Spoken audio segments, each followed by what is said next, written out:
അപ്പോൾ നമുക്കിന്ന് ചോറ് വിളമ്പിയാലോ. ഇന്ന് നല്ലൊരു അയലക്കറിയാണ് ഉണ്ടാക്കിയത്. ഇന്ന് അയലക്കറി, ഒരു ചക്കപ്പുഴുക്ക്, അതൊക്കെയാണ് ഇന്ന് ഉണ്ടാക്കിയത്. അപ്പോൾ നമുക്കിന്ന് ചോറ് വിളമ്പാം.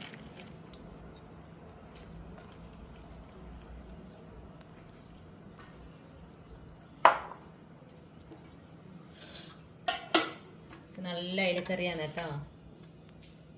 നല്ല തേങ്ങ അരച്ചിട്ടുള്ള നല്ല ടേസ്റ്റി ആയിട്ടൊരു അയലക്കറി.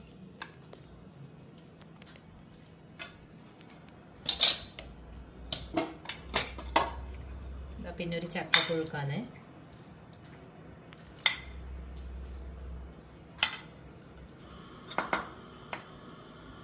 പിന്നെ നമ്മുടെ ഒരു കുമ്പളങ്ങ കറി, കുമ്പളങ്ങ ഓലെന്ന് പറയും.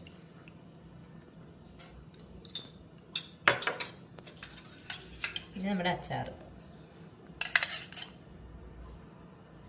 ഇതാണ് ഇന്നത്തെ കറി.